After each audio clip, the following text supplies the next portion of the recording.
Hello, everyone, and welcome to a special edition of Comic Book Cove. I'm Tom Morris. And I'm Josh Holderbaum. And Josh, I had to bring you in, and we had to get this immediately out because Red Robin and Detective Comics 940, they told us something big was going to happen, and whoa, something big did happen. And normally we do have some lead time with these episodes, but we decided let's get this out as quickly as possible. There's a lot of information there. And what did you think when I emailed you yesterday and said, hey, here's some comics, we're going to do a quick segment.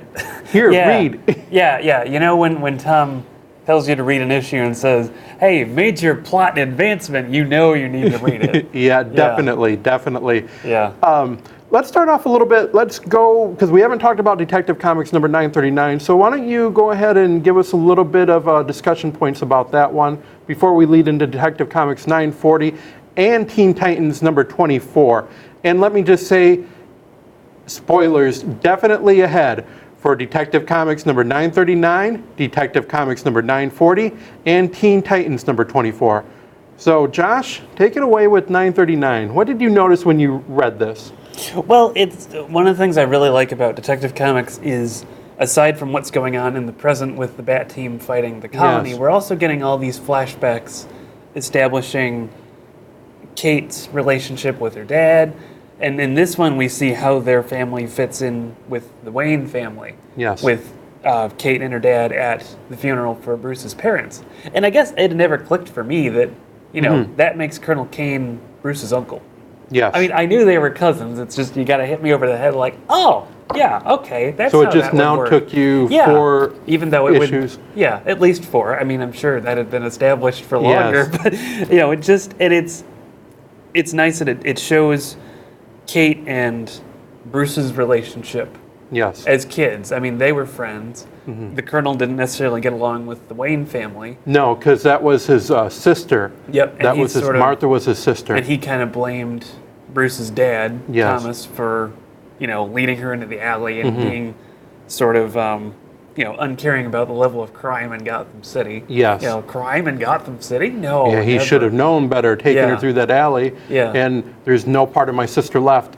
There is a little bit part, and they show Bruce, and I thought that was really poignant. And that relationship building is really good. Yep. I really enjoyed that. And then we go to the present, and all hell's breaking loose, literally, with those bat drones going up, and wow. Yeah. Oh, yeah. That's a pretty big threat. And at some point, Batman tells Alfred to ready the black line. Yes. And we're sitting here thinking, what's the black line?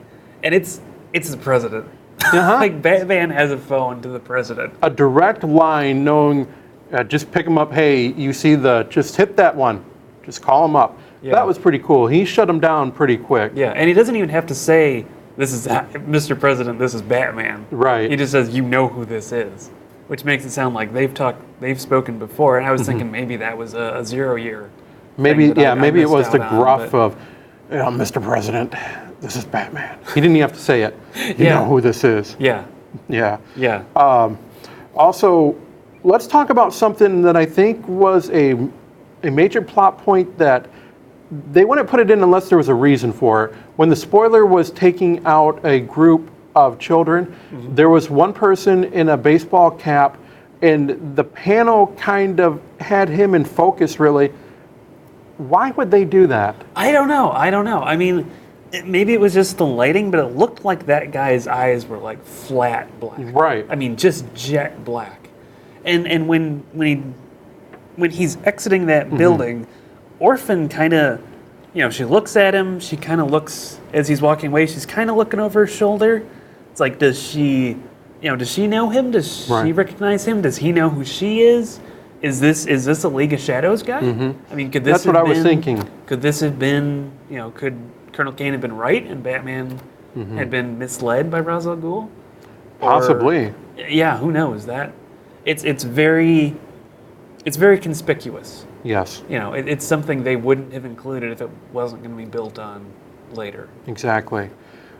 Biggest plot point, biggest development in Detective Comics number 939 was Tim from the Belfry.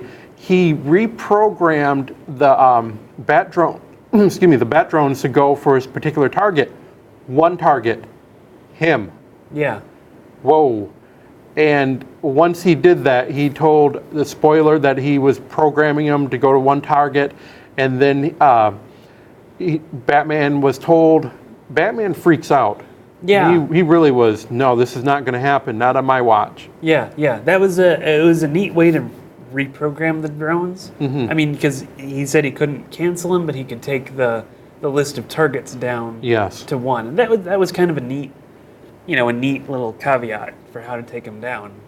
And that, yeah, I can imagine Batman would be kind of freaked if another Robin is on the line. But he told Alfred, scramble the bat jet, get it here. Well, it'll take at least 10 minutes. I don't care if you have to break the sound barrier close down to the ground. No one dies today. Let's get going. And then all of a sudden you see Tim Drake up on top of the Belfry. He's thinking the math through his mind, thinking of it as a math problem and getting ready to try to take all these out, which you could feel the tension. You could feel the tension in 939. Yeah. And that was a really great issue, but let's get to why we're here in the first place. Detective Comics number 940.